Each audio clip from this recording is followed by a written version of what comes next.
दोस्तों, भारत के ऊपर अमेरिका के प्रतिबंध यानी कि सैंक्शंस का खतरा मंडराने लगा है। और जैसा कि आप जानते हैं कि नॉर्थ कोरिया, ईरान और रशिया को लेकर अमेरिका ने ऐसे प्रतिबंध पहले से लगाए हुए हैं, ऐसे इकोनॉमिक सैंक्शंस पहले से लगाए हुए हैं। ये सैंक्शंस किसी भी देश की इकोनॉमी को काफी ज्यादा नुकसान पहुंचा सकते हैं, उसको इकोनॉमिक स्फीयर के अंदर अलग थलग कर देते हैं। और जैसा कि आप जानते हैं, पूरी दुनिया की जो इकोनॉमी को इस समय डोमिनेट करता है वो है यूएसए। और ऐसे में यूएस जैसे देश के सैंक्शंस को झेलना काफी ज्यादा नुकसान पहुंचा सकता है भारत की इकोनॉमी को।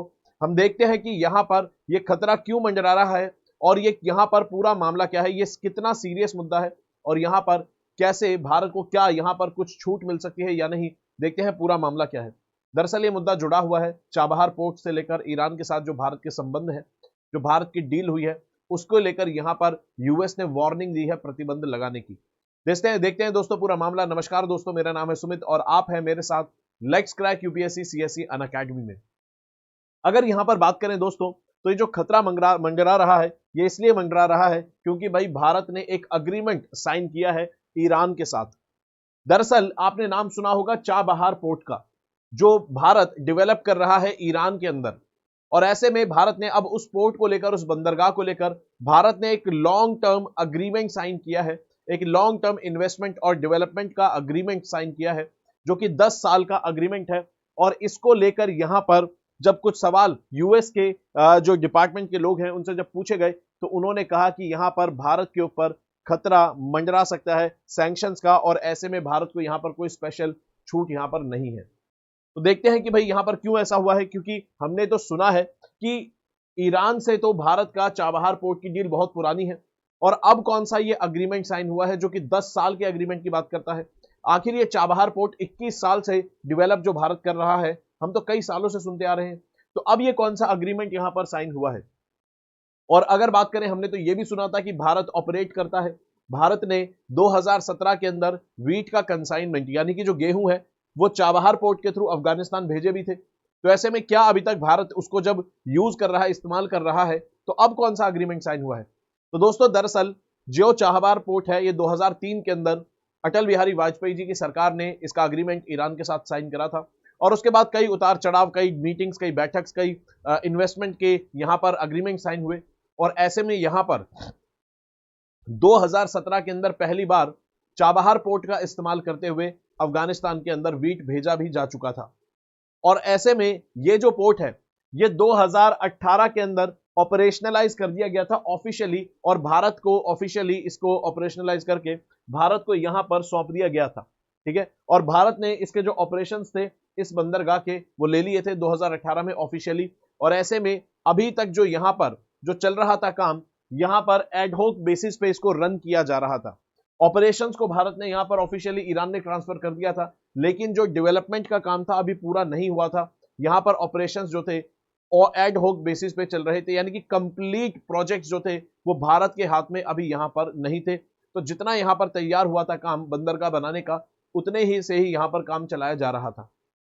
और ऐसे में यहां पर कोई लॉन्ग टर्म अग्रीमेंट अभी तक साइन नहीं हुआ था, क्योंकि एड हॉक बेसिस पर यहां पर जो चीजें थी ये चल रही थी। हालांकि ऑफिशियल ट्रांसफर हो चुका था, लेकिन अगर बात करें यहां पर, अब यहां पर जो है 10 साल का अग्रीमेंट साइन किया गया है, ताकि यहां पर जो ये पोर्ट है इसको अब अच्छे से डेवलप किया जा सके और भारत इसका इस्तेमाल कर सके। अगर बात करें हम किस पोर्ट की बात कर रहे हैं, तो आप यहां पर देख सकते हैं, ये रहा, आपको देखने को मिलेगा चाबहार पोर्ट।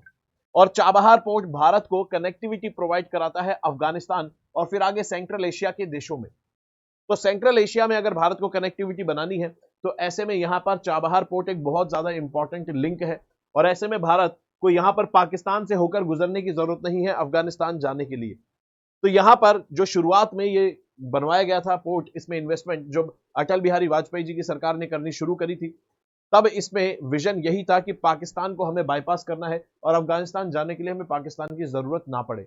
लेकिन अब इसकी इंपॉर्टेंस और ज्यादा बढ़ गई है, क्योंकि जैसा कि आप जानते हैं कि चाइना यहां से अपना सीपैक बना रहा है, चाइना पाकिस्तान इकोनॉमिक कॉरिडोर, और उसका एक इंपॉर्टेंट बंदरगाह आपको भारत के यहां पर ही पड़ोस में इंडियन ओशन के अंदर देखने को मिलता है। तो ऐसे में अगर बात करें, जब चाइना जो है ग्वादर पोर्ट बनाने लगा पाकिस्तान के अंदर, तो यहां पर जो चाइना की बेल्ट एंड रोड इनिशिएटिव है, उसको काउंटर करने के लिए ये प्रोजेक्ट जो हो जाता है चाबहार पोर्ट, ये और ज्यादा इंपॉर्टेंट हो जाता है। तो ऐसे में यहां पर अब इसकी इंपॉर्टेंस और भी ज्यादा आपको देखने को मिलती है। ये है चाबहार पोर्ट। सिर्फ इसकी इंपॉर्टेंस इतनी नहीं है कि हमें अफगानिस्तान तक रास्ता प्रोवाइड कराता है, बल्कि यहां से एक और जो प्रोजेक्ट है उससे भी ये लिंक होता हुआ नजर आता है। एक इंटरनेशनल लेवल का आपको प्रोजेक्ट देखने को मिलता है, international north south transport corridor, जो कि भारत को यहां पे एक्सेस देता है यूरोप का।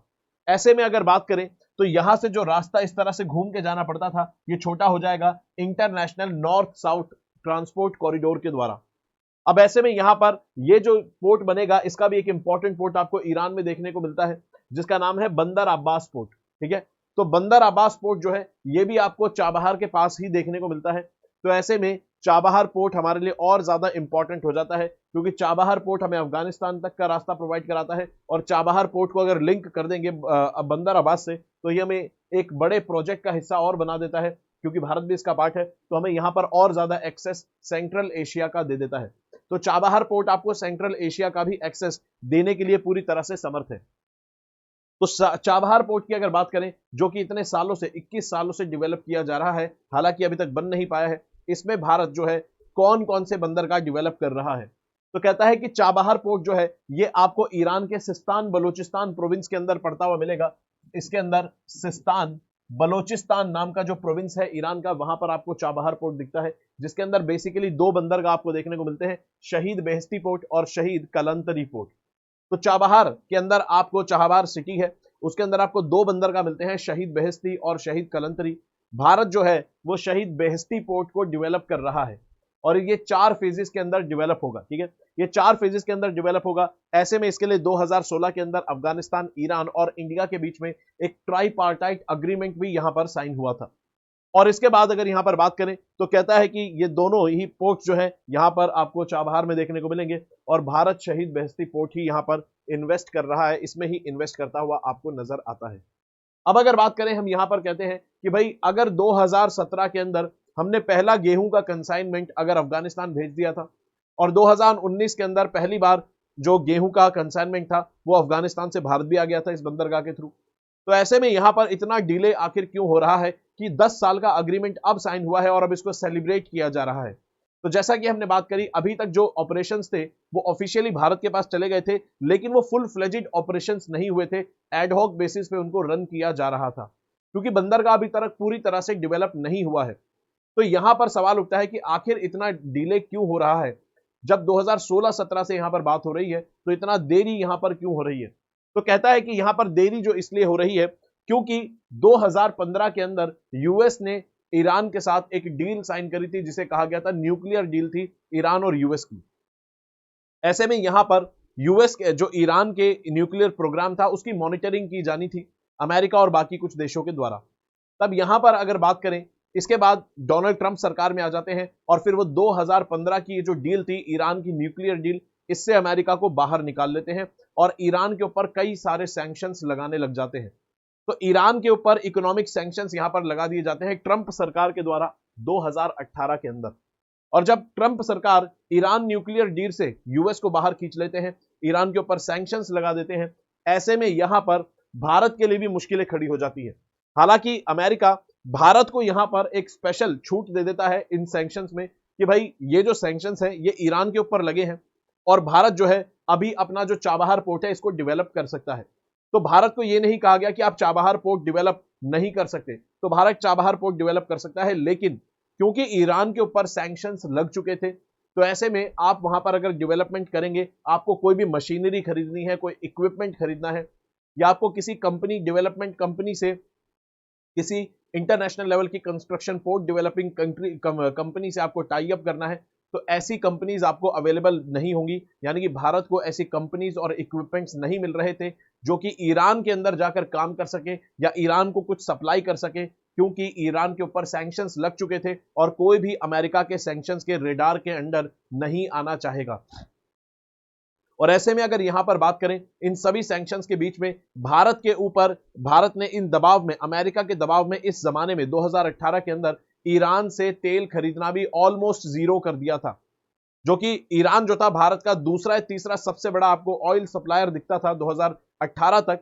लेकिन उसके बाद आप देखेंगे धीरे धीरे ईरान से भारत ने तेल खरीदना बहुत कम कर दिया और ऑलमोस्ट जीरो के करीब ईरान से भारत तेल खरीदने लगा। क्यों? अमेरिका के सैंक्शंस के दबाव में। तो अमेरिका का सैंक्शन जो लगा था चाबहार पोर्ट को, हालांकि इसमें थोड़ी भारत को छूट मिली थी, लेकिन फिर भी बाकी कंपनीज काम करने के लिए तैयार नहीं थी। भारत को इंटरनेशनल पार्टनर्स ढूंढने में समस्या आएगी, तो ऐसे में यहां पर ये जो काम था काफी ज्यादा स्लो हो गया। और इसके बाद 2021 के अंदर यूएस ने पुल आउट कर लिया अफगानिस्तान से, और अफगानिस्तान के अंदर एक तालिबान सरकार आ गई, जिस समय भारत ने अफगानिस्तान के अंदर जो सरकार थी उससे क्या रिलेशन होंगे क्या नहीं होंगे, ये चीज फिर भारत की तरफ से भी डिफाइंड नहीं थी। और भारत ने अपनी एम्बेसी जो थी वहां से भी लोगों को बुला लिया था, एम्बेसी भी पुल आउट कर ली थी। 2022 में जाकर भारत ने दोबारा से अफगानिस्तान के अंदर अपनी एम्बेसी खोली। तो ऐसे में यहां पर 2021 में जो अफगानिस्तान में हुआ उसने भी इस पूरे प्रोजेक्ट को डिले कर दिया, क्योंकि अफगानिस्तान भी इस प्रोजेक्ट के अंदर आपको एक पार्टी देखने को मिलता है। क्यों? क्योंकि यहां पर अगर बात करें, यहां से अगर आप बात करेंगे तो यहां पर बंदरगाह डेवलप होगा, उसके बाद यहां पर हाईवे डेवलप होगा चाबहार से जाहिदान तक, और फिर यहां से जाहिदान से जरांज तक आपको यहां पर देखने को मिलेगी रेल लाइन, और फिर आगे आपको जरान से डेलाराम तक आपको सड़क देखने को मिलती है। तो इस तरह से अगर आप देखेंगे ये तीनों ही कंट्रीज पूरी तरह से इस प्रोजेक्ट के अंदर इन्वॉल्व आपको मिलती हैं, और जब अफगानिस्तान के अंदर डिस्टर्बेंस आता है तब यहां पर ये प्रोजेक्ट और डिले हो जाता है। उसके बाद 2022 के बाद यहां पर प्रोजेक्ट के अंदर थोड़ी तेजी लेकर आई जाती है, लेकिन फिर आपसे जैसा कि फिर दोबारा आप देखते हैं कि रेड सी के अंदर इस साल फिर से क्राइसिस देखने को मिलता है। हमास और इजराइल के अंदर आपको कॉन्फ्लिक्ट देखने को मिलता है गाजा के अंदर, और उसके अंदर भी आपको ईरान की इन्वॉल्वमेंट देखने को मिलती है। साथ में ईरान के जो समर्थित ग्रुप हैं वो रेड सी के अंदर हौथी रिबेल्स जो की हैं वो रेड सी के अंदर पायरेसी करते हैं, अटैक्स करते हैं, ऐसी चीजें सामने आती हैं। तब फिर से अमेरिका जो है ईरान के ऊपर और कदम सख्त कर देता है, ठीक है। तब यहां पर दोबारा से इस प्रोजेक्ट के अंदर समस्याएं पैदा होने लगती हैं। तो फिर से यहां पर ये जो इस समय चल रहा है काफी डिस्टर्बिंग समय चल रहा है पूरे वेस्ट एशिया को लेकर, क्योंकि वेस्ट एशिया के अंदर आपको देखने को मिलेगा युद्ध वगैरह चल रहा है।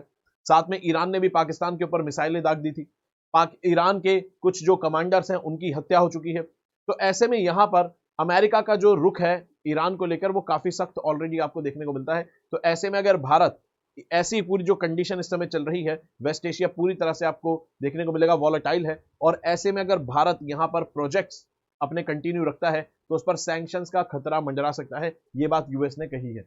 अब अगर बात करें यहां पर, कहता है कि इस अगर मामले में बात करें तो कहता है कि इसी वजह से यहां पर पोटेंशियल रिस्क आपको सैंक्शन का देखने को मिलता है।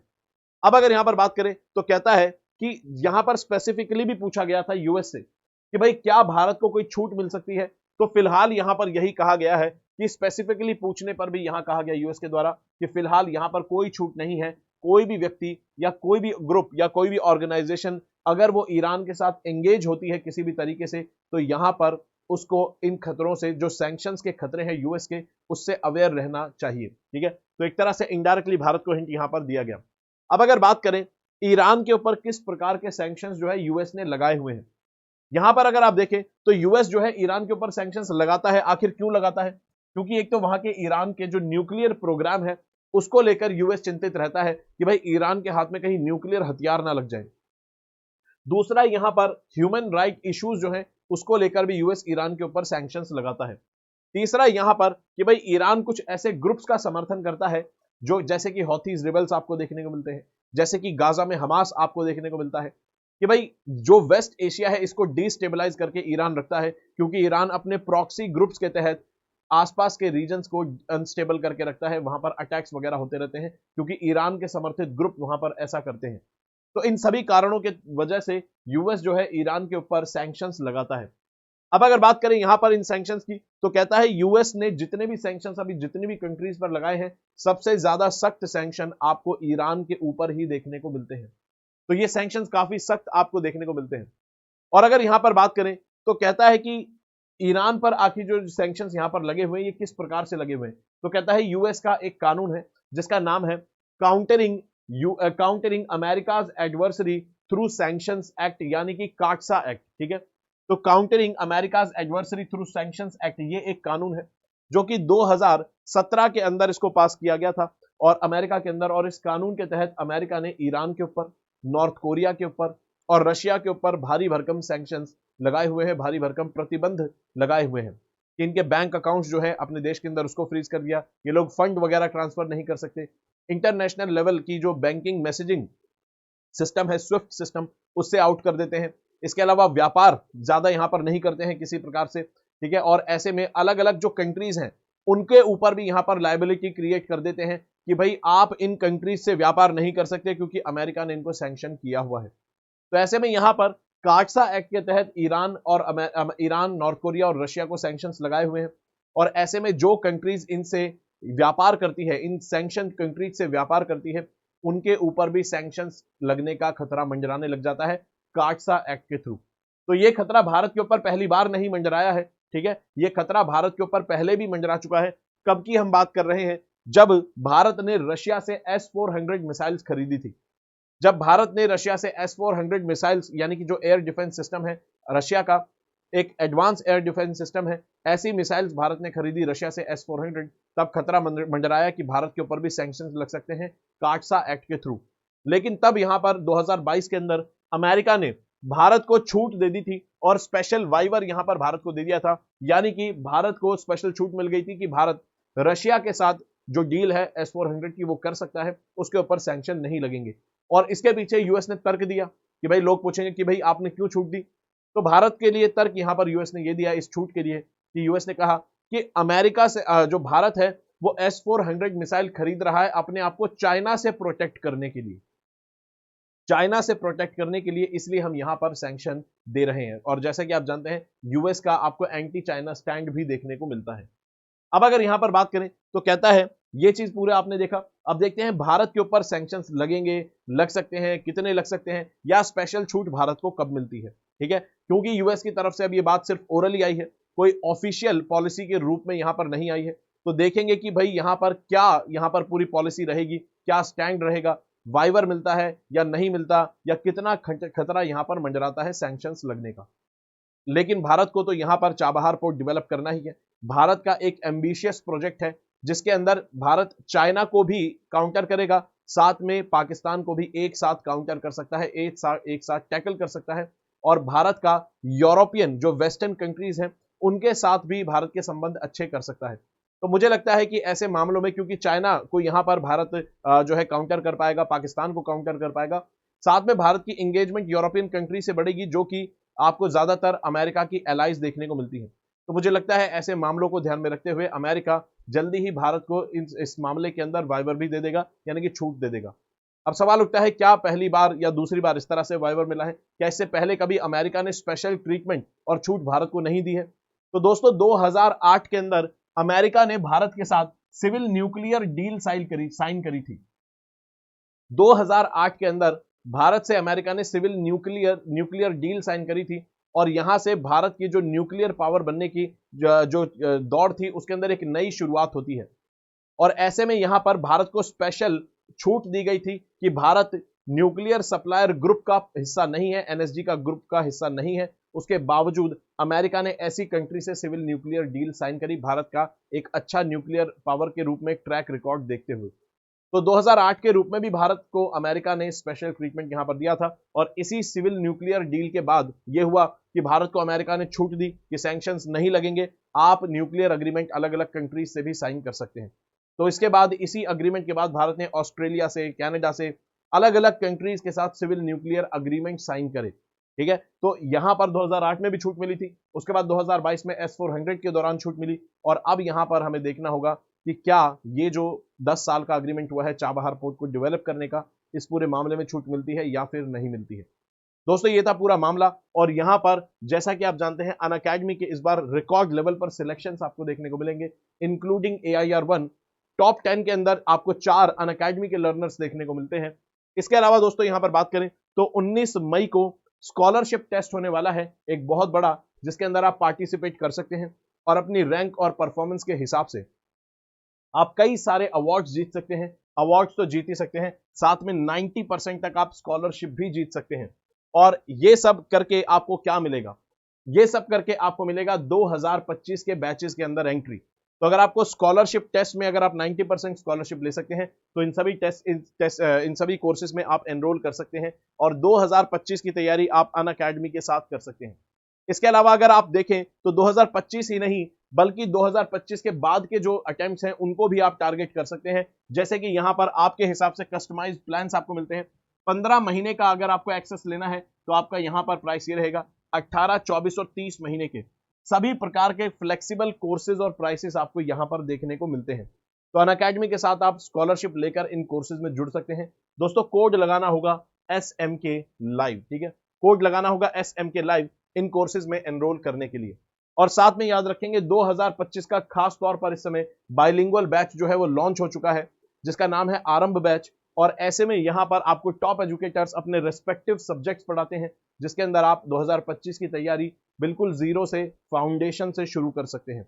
और ऐसे में यहां पर आपको 18 मई से नया बैच शुरू होता हुआ नजर आता है, जिसके अंदर आपको 1-on-1 मेंटोरशिप मिलती है, प्री और मेंस की टेस्ट सीरीज मिलती है, study material, live classes, record classes का अनलिमिटेड एक्सेस मिलता है। और इतना ही नहीं, अगर आप आरंभ बैच में एनरोल करेंगे बाइलिंगुअल बैच में, तो अनअकैडमी आपको सभी एजुकेटर्स की, यूपीएससी के सभी एजुकेटर्स की सभी क्लासेस का आपको एक्सेस देता है। तो यहां पर आप बाइलिंगुअल बैच में तो एनरोल करेंगे, इसके अलावा बाकी एजुकेटर्स की भी क्लासेस जो पेड क्लासेस होती हैं उनको आप देख सकते हैं, और जिसके सब्जेक्ट से ज्यादा अच्छा समझ आए, जिससे ज्यादा अच्छा लगे, उससे आप पढ़ सकते हैं। ठीक है, चलिए। उसके अलावा यहां पर दोस्तों ऑप्शनल्स के भी बैचेस शुरू हो चुके हैं, इनको यहां पर आप देख सकते हैं। कोड लगाना होगा SMK लाइव, इनमें से किसी भी कोर्स में एनरोल करना है तो याद रखेंगे कोड SMK लाइव आपको लगाना होगा, तभी आप इनमें एनरोल कर पाएंगे। तो दोस्तों ये था पूरा मामला। आई होप आपको समझ आया कि चाबहार पोर्ट भारत के लिए क्यों इंपॉर्टेंट है, क्या है चाबहार पोर्ट, और क्यों अभी तक काम डिले हुआ, और क्यों यहां पर यह कहा जाता है कि भाई इतने सालों से बन रहा था लेकिन अग्रीमेंट अब साइन हुआ। तो 2017 और 2019 में जो हमने कंसाइनमेंट्स भेजे थे वो आखिर क्या थे। तो दोस्तों अगर अच्छी लगी तो वीडियो को लाइक करेंगे, चैनल को सब्सक्राइब करेंगे, पढ़ते रहेंगे दोस्तों, अपना ख्याल रखेंगे। जय हिंद दोस्तों।